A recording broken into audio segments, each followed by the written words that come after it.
O episódio de hoje é o início de um projeto que venho elaborando já há algum tempo, que é ter o Com Sotaque em vídeo. E para começar essa nova etapa, eu estou aqui com uma pessoa muito especial, minha convidada, a Nicole Gomes.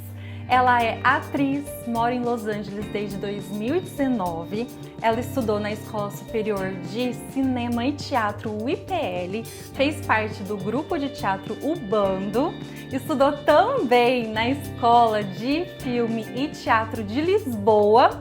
E se isso não fosse suficiente, ela também tem o podcast Gesto Comum, que foi indicado como o melhor podcast de não ficção do Rio Web Fest. Muito bem-vinda, Nicole. Eu tô muito feliz por você estar aqui hoje no Com Sotaque comigo. Ai, Nath, eu que te agradeço por você ter me convidado. Tô muito feliz de estar aqui. E parabéns por essa nova fase. Ai, eu tô muito feliz também. E antes da gente começar a falar de você, como foi sua decisão de vir pra cá e de te conhecer melhor, me conta uma coisa. De onde vem o seu sotaque? Ai, que delícia, tá? Vou falar com o maior prazer. Meu sotaque vem do sul de Minas, uma cidade chamada Brasópolis. E é assim, é 4 horas de São Paulo, então, e é 5h30 do Rio. Então a gente tá ali naquela pontinha onde pega a interseção dos estados. Bem no meio, sim, no triângulo. Isso. É ali que é chamado Triângulo Mineiro? O Triângulo Mineiro, ele vai mais ali no narizinho, né? Tá. E aí... Isso, eu acho que é no narizinho. Agora você Eu me sempre deu uma dúvida. confundo, não tem problema não. Depois a gente olha tá o no mapa narizinho, e tá tudo bem. Mas o meu, ele é ali no sul de Minas, numa das voltinhas, assim, da parte de trás da cabeça da bruxa. Não sei se você tem essa... tinha isso. Você sabe contar por quê que tem? É só o formato, né? É só o formato. Se você olhar, parece uma cabeça com um nariz grande e uma verruguinha. Uhum. Então, aí eles chamam de Que bruxa, máximo. né? Então, tô ali na base. Adorei, bem ali. E é interessante porque Batatais, que é a minha cidade, ela fica a 3 horas de carro, 3h30 de São Paulo. Então, meio que a distância para a capital de São Paulo é a mesma das nossas cidades. Uhum. Eu me sinto mineira, porque Batatais é muito perto, Sim. né? Uhum. Então...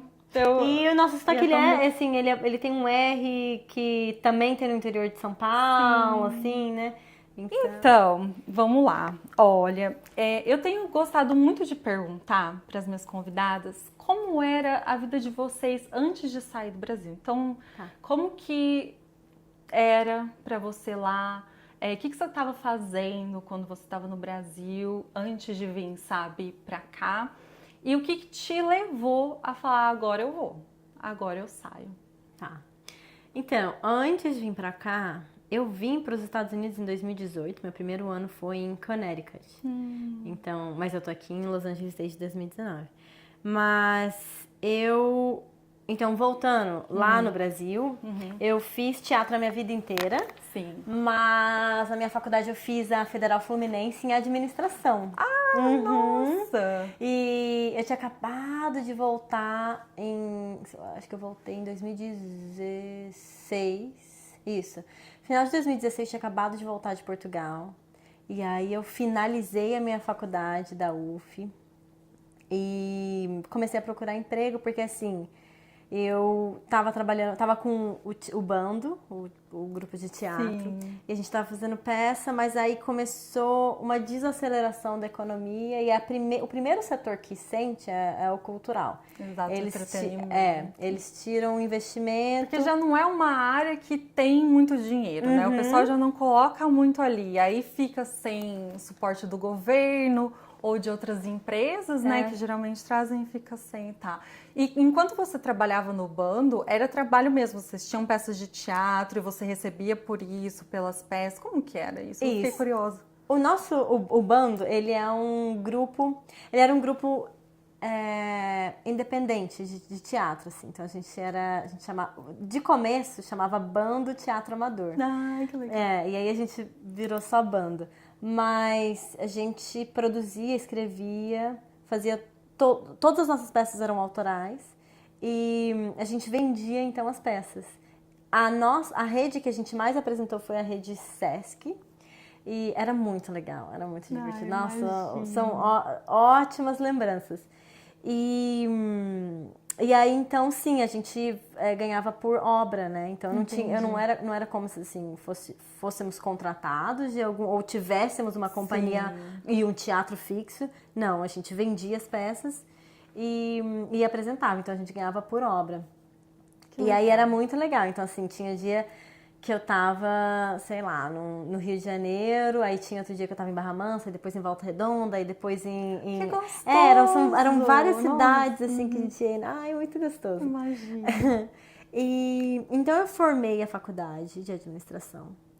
E já tinha na minha cabeça que eu queria entender como é que era o audiovisual e atuar para o audiovisual, porque até então eu só tinha feito teatro, né? Tava no tablado, então eu queria entender esse outro lado. E aí, para eu entender esse outro lado, eu falei, eu preciso estudar, porque apesar de ser atuação, são formas diferentes. E aí eu falei, deixa eu estudar. Já ouvi mesmo disso, tá. Então, o meu plano era, eu vou conseguir um emprego em administração, porque daí eu tenho uma renda fixa. Sim. E pago a minha educação e tento fazer esse pulo. Eu falo pulo, mas eu nunca ia deixar o teatro. Era só para eu também entender o audiovisual.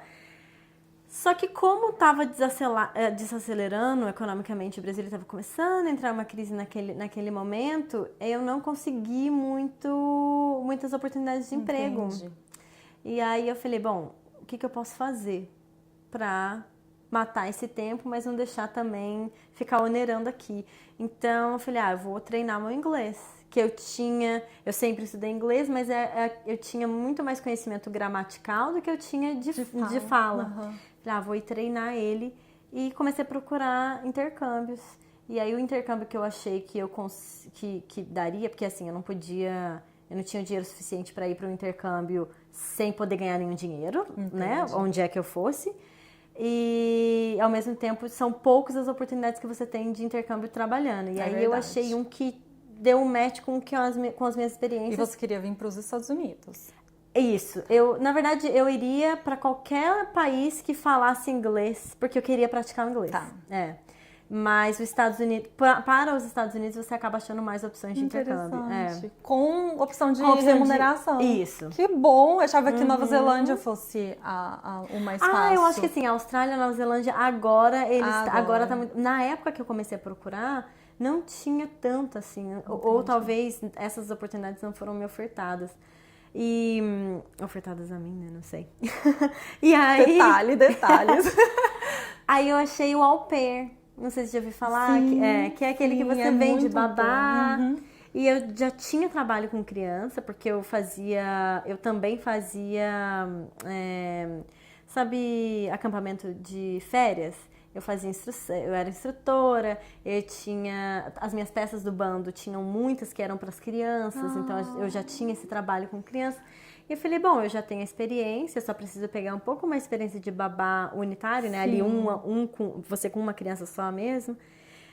Trabalhei um pouco nisso, me inscrevi e vim. E foi assim que eu caí. E foi fácil encontrar uma família? Olha, porque o pessoal reclama, hoje em dia pelo menos, tem tido bastante reclamação que família tá muito exigente. Tem. Família sempre foi bastante exigente. Tem muita família. Eu acho que o mais difícil é você achar uma família que a gente chama de família não perigo, né? Porque tem família que entende a vulnerabilidade do programa e tira vantagem da au pair por causa disso. Então é você entender a família que tá ali, entende os termos, entende que você é um ser humano e que você sabe que você não é uma máquina ali e que se nem você, às vezes são dois pais, né, uma mãe e um pai, ou um pai e um pai, uma mãe e uma mãe, se as duas pessoas não dão conta das próprias crianças, imagina uma, sabe? Então eles têm família que não tem essa noção. Eu acho que é um match de achar o seu tipo de personalidade com a personalidade da família, uma família que entenda os termos do intercâmbio e um local onde você se sinta confortável de passar um ano, porque afinal de contas você vai ir por um ano e se você já é difícil você estar fora, né, da sua zona de conforto, da sua cultura, do seu país, de pessoas que você ama, E aí, se você for pra um lugar onde você não se sente à vontade, aquele ano ele dura 10, sabe? É verdade. Então, eu acho que esse é o mais complicado. Eu acabei achando uma família boa em Connecticut, e aí eu passei um ano com eles, eram 2 meninas, elas já eram mais velhas. Em Connecticut eu estudei teatro também, porque eu falei, eu já vou estudar aqui. Então onde você vai, você aproveita pra encaixar o teatro junto. Minha vida inteira assim, desde que eu era pequenininha, olha que loucura. Muito legal. Mas Connecticut é bem frio, neva, foi lindo. Eu tava aqui pensando, falei, meu Deus, será que ela ficou na época do frio lá também? Nossa, é sim. muito gostoso, bonito, mas é frio. Nossa, foram 6 meses, assim, amanhecendo 9 da manhã, escurecendo às 4 e debaixo de neve. Ai, meu Deus! Não, isso é muito desesperador. E aí, mas você foi feliz ali? Foi divertido. Foi um ano onde eu experimentei baixas temperaturas, neve, eu vi muita coisa. E eu acho que foi uma boa inserção na cultura estadunidense. Acho que foi um passo importante para eu entender. Mas eu sabia que depois de um ano eu não queria mais estar ali, porque era muito frio. Tá. E porque eu penso assim, na minha cabeça eu pensei, se eu tenho 2 anos de au pair, porque o programa te fornece 2 anos, né? Por que eu vou ficar 2 anos aqui se o país é tão grande quanto o Brasil, sabe? O Brasil é tão plural. Deixa eu ver se isso aqui tem pluralidade também. E aí eu falei, eu vou achar uma outra família. E minha segunda família foi em Los Angeles. E aí sim começou minha jornada aqui. Entendi. E você conseguiu praticar o inglês que você queria nessa época que você esteve lá? As pessoas conversavam com você sentiu que evoluiu? Foi um bom preparo para o idioma? Foi um excelente preparo, porque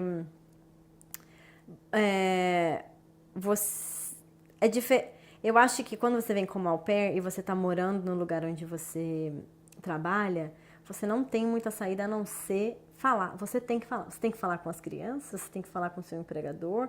Então, nesse sentido, você está imerso ali. Porque às vezes quando você vai para um outro intercâmbio onde você tem acesso a mais pessoas do seu... Você está num campo com várias pessoas de todo mundo. Você acaba se conectando com aquelas que você consegue falar a mesma língua. E ali eu não tinha muita saída. Mas dizem que isso é muito bom, né? Que há uma convidada recente também, ela falou, se exponha. Não fala, não vou trabalhar nesse lugar porque eu ainda não domino o inglês. Você vai passar a dominar porque você precisa aprender aquilo e aquilo vai te fazer andar mais rápido. Porque você não tem outra opção a não ser aprender. Então, foi legal que você mergulhou nisso, assim. E vir pra cá, pra Los Angeles, eu achei que tinha sido depois de Lisboa, depois de Portugal. Mas não, Portugal foi uma experiência antes de você fazer Connecticut. Isso. Tá. Exatamente. E então, quando você veio pro au pair, que ano era? 2020? Já era pandemia? Quando eu vim pro au pair era 2018. Ah, tá. Aí 2019 eu vim pra cá para fazer meu segundo ano. E aí aconteceu uma coisa curiosa, que o meu segundo ano, no final do meu segundo ano, bateu o Covid. E aí a minha geração de au pair ficou presa no país. E na casa dos outros. E na casa dos outros, exato. E aí, porque a gente ficou presa aqui, não tinha muito o que fazer, eles estenderam por mais 2 anos, se eu não estou enganada, mais 2 anos o período de au pair. Então, assim, a minha geração ganhou anos extras de experiência por causa do Covid. Entendi. Então, eles permitiram essa extensão. Acho que foi 1 ano, 1 ano e meio, alguma coisa assim. Quando isso aconteceu, eu estendi, mas eu já tinha entrado com um pedido de extensão de visto para... Mentira, desculpa. Mudança de status para estudante. Por quê? Porque o meu plano era de, então, vir, conseguir o inglês, voltar, pegar um emprego onde eu pudesse pagar o meu estudo pro audiovisual. Ótimo. Eu acabei que... No meu segundo ano, dei um match com uma família de Los Angeles. Não foi programada. Eu acho que isso aí estava escrito nas Jornadas Estrelas. Não foi programada, mas também não foi por acaso. Exato. E aí eu vim pra cá, a minha host family daqui, a gente se tornou excelentes amigos. Eles se tornaram a minha família nos Estados Unidos, de verdade. Nossa, que bom. Então a gente se tornou excelentes amigos e a nossa relação foi sempre muito boa, de trabalho, de amizade, de tudo. E eles falaram, Nick, que eles me chamam de Nick. se o seu plano já é voltar e estudar para audiovisual. Você tá em Los Angeles, você tem tantas opções para estudar atuação para câmera aqui. Nossa, que... Por que você não fica? A gente gosta de você, confia em você, então a gente se oferece para ser o sponsor do seu visto e você faz aqui. Que incrível! E aí, então, acabou que nesse sentido calhou porque eu acabei ficando mais tempo com eles ali, consegui trabalhar mais um pouco no au pair, fazer mais um pouco de grana, então, e aí durante esse processo, na transição, eu ainda estava lá com eles e depois eles me abrigaram para que eu fizesse, então, o ano de estudo, eu estudei atuação para câmera na UCLA aqui e aí, assim, funcionou super bem. Hoje em dia ainda somos super amigos, eu vou lá uma vez a semana pra gente jantar juntos. Então... E são super. Crianças ainda? Tem 2 meninos, os amores da minha vida. São o Summer e o Emi, o Summer tem 9 anos e o Emi tem 7 agora. Mas quando eu comecei, o Emi tinha 2. Que amor! Ai, que delícia, que sorte, que história boa pra ter se mudado pra Los Angeles. E hoje em dia você não mora mais com eles? Não, hoje em dia não mais. Sim. E desde pequena você queria morar fora? Não, nunca, engraçado, nunca bateu na minha cabeça assim, vou morar fora. Eu sabia desde criança que eu não ficaria na minha cidade. A minha cidade é a coisa mais linda do mundo, chama Brasópolis, desse tamanhozinho. Mas ela é assim, é uma cidade boa para criança e para aposentado. Entendi. No meio tempo é difícil, você não tem muitas opções assim, você vai trabalhar no mercado, no comércio, ou você vai trabalhar se seus pais têm algum negócio, alguma coisa, uma fazenda, uma coisa assim. Mas fora isso, fica um pouco difícil de você se enquadrar ali. E não tinha cenário para cultura, assim, de você ganhar dinheiro a ponto de você ficar ali, sabe? Então eu já sabia que eu sairia de Brasópolis, isso eu sabia. E eu tinha vontade de ir para grandes cidades porque eu já sabia que eu queria um ensino mais aprofundado. Não mais aprofundado, mas eu acho que mais opções para eu entender mais sobre atuação. Com certeza. Mas fora, não era. Que legal. Aconteceu porque você queria treinar inglês. E aí ficou aqui. Você falou, né, a parte de fazer dinheiro trabalhando com cultura, com entretenimento. Como foi compartilhar com seus pais a escolha de ser atriz? Né? Então, você foi fazer uma faculdade também de contabilidade porque você também achava que era necessário manter em paralelo as duas possibilidades? Ou veio como uma influência dos seus pais, uma necessidade de dar isso para eles também? Porque eu tenho uma prima que o sonho dela é ser atriz, ou era, mas a mãe dela meio que falou, não, você vai terminar o curso de arquitetura, nem que seja para mim. E quando ela terminou, ela veio e deu o diploma para a mãe dela, falou assim, tá aqui o seu diploma. E hoje ela trabalha como arquiteta. Então, assim... tudo tem seu motivo, seu porquê, mas tende-se, né, numa forma geral, a pensar, puxa, quem faz pintura não vai fazer muito dinheiro, quem vai ser atriz, ator, porque é um mercado difícil, que requer um pouco de sorte, querendo ou não, né? E como foi, assim, para você aceitar ou entender como seria a sua trajetória e também compartilhar isso com a família? Então, desde criança eu sempre gostei de muita coisa artística, assim, sempre dancei, sempre me interessei por música, por atuação, por qualquer... E eu sempre fui muito desinibida. Eu era bem quieta, bem quietinha. Eu nunca fui aquela criança muito falante ou arteira, mas eu era desinibida, não dá... Então, assim... Eu entrei em sei lá quantos casamentos como florista, carregando a aliança, porque eu realmente não me importava. Então, eu precisava de alguém para ler uma poesia no dia do aniversário da cidade. E tinha que ser uma criança, aí era eu. Então, assim, eu sempre fui. Então, sempre achei interessante todas as expressões culturais, artísticas, né? Mas, Muito legal. e a minha família sempre me apoiou. É muito engraçado, porque eu falo que tudo que eu quis fazer, e minha mãe e meu pai podiam pagar, eles deixavam fazer. Sim. Então, Nossa, mãe, quero que bom. dançar jazz, quero, sei lá, fazer catequese, quero aprender a tocar violão. A única coisa que eu queria aprender, mas não deu, foi piano, eu acho, porque piano era muito caro e eu não tinha piano em casa. E é grande, E vai é pôr grande, aonde os pianos? E aí, Sim. assim, foi a única coisa que eu acho que eu lembro de ter desejo, mas que na hora ali não Rolou. tinha como. Mas de restante, tudo. Aí, e minha mãe gostava, achava interessante, meu pai também. Só que bom. quando chegou a época da faculdade, né, que você tá ali nos seus 16, 17, 18, começa a pensar na faculdade já, eu lembro de ter falado, eu acho que eu vou prestar pra atuação. Aí eu lembro da minha mãe assim, olha, calma lá. Que hobby é hobby, profissão é profissão. E então ela falou assim, olha, eu acho que você não precisa de um estudo. Eu entendi o que ela quis dizer, que você não precisa de um diploma para ser ator. Mas até quando eu viver, eu posso te sustentar. Mas eu não sou para sempre. E aí? O que você vai fazer da sua vida? Então, por que você não faz um plano B?